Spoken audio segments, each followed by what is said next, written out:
সবাইকে প্রবেশ করার জন্য বলা হচ্ছে। আমরা সবাই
সুপ্রিয় দর্শক, আমি এখন সংসদ ভবনের দক্ষিণ প্লাজায় অবস্থান করছি।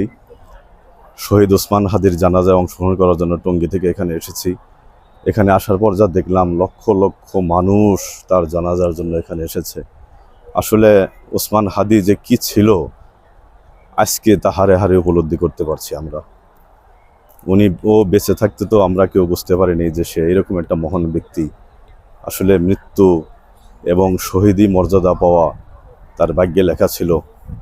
এবং এই যে মানুষের ঢল, এই যে লক্ষ লক্ষ মানুষ তার জানাজায় এখানে আসছে এবং দেখে খুব ভালো লাগছে যে আল্লাহ তাকে শহীদ হিসেবে কবুল করে নিয়েছে। তা না হলে এত মানুষের ঢল এখানে হতো না।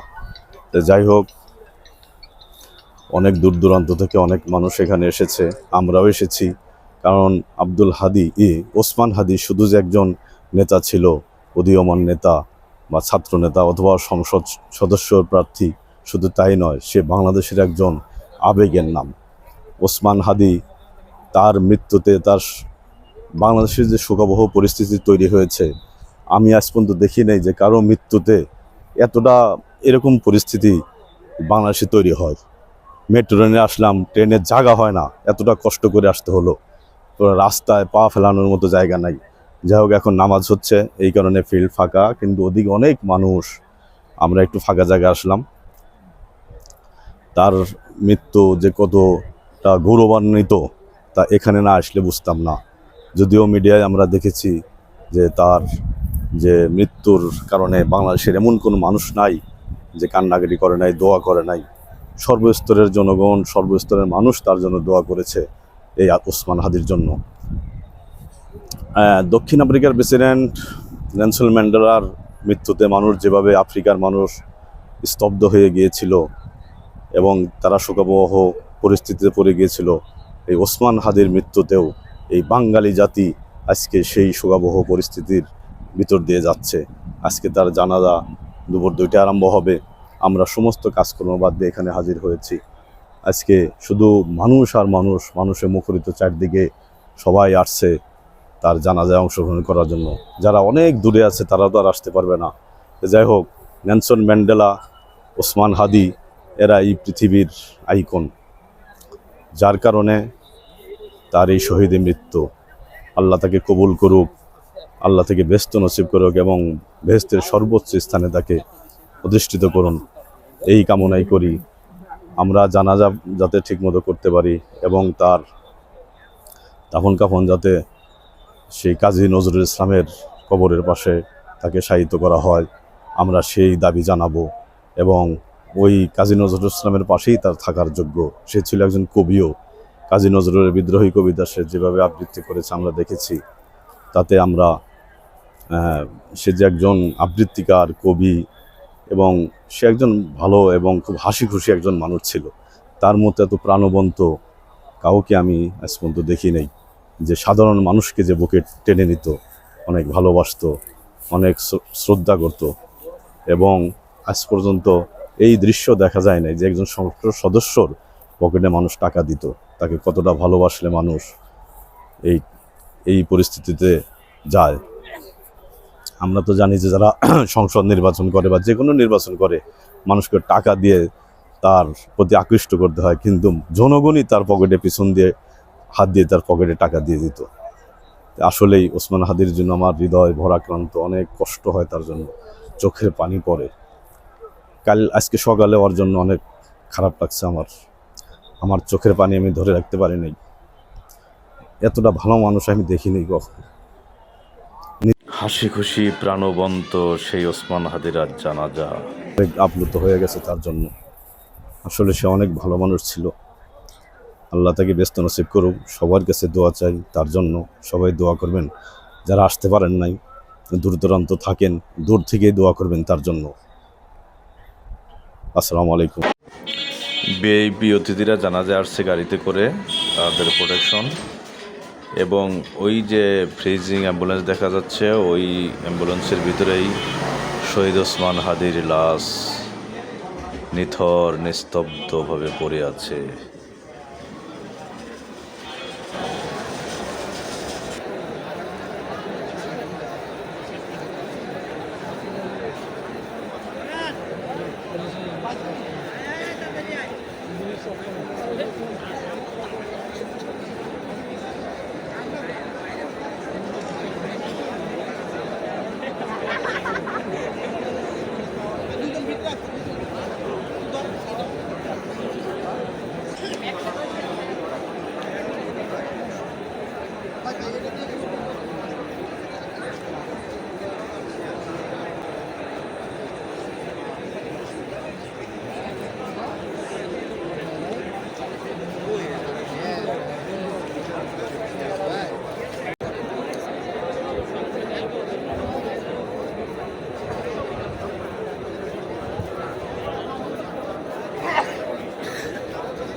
সুপ্রিয় বন্ধুরা, আমরা এখন জানাজার অপেক্ষায় আছি। কিছুক্ষণের ভিতরে জানাজা শুরু হবে। সবাই মাঠে সমবেত হয়েছে।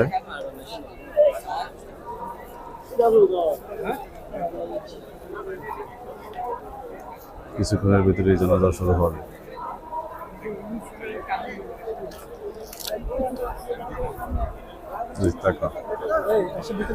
এই শাহাদত আমার সাথে আসছে অনেক কিছু।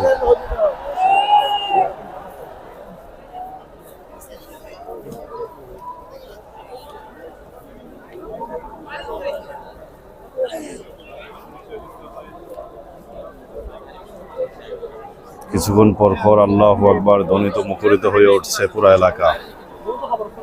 জানাজা কিছুক্ষণের ভিতরেই শুরু হবে, সবাই অপেক্ষা আছে। আমরা অপেক্ষায় আছি। একটা মানুষের জীবন কত যে মহিমান্বিত, গৌরবান্বিত, হাদির জানাজায় না আসলে বুঝতাম না দেশের মানুষ তাকে কত।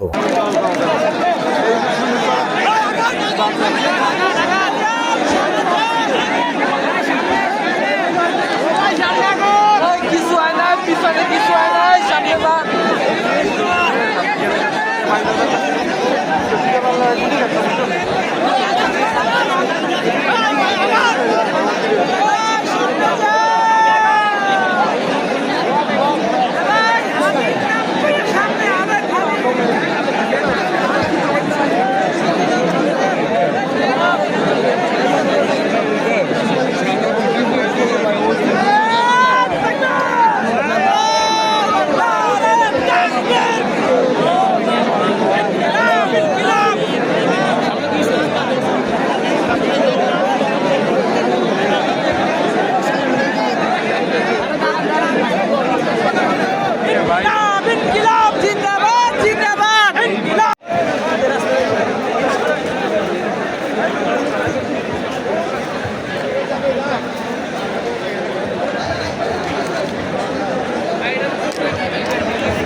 পাবলিক কেমন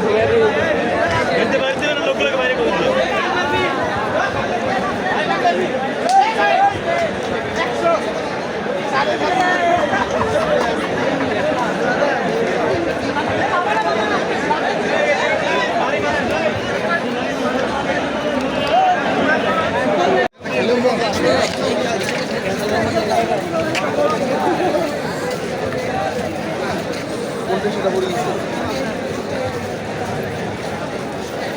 নিয়ে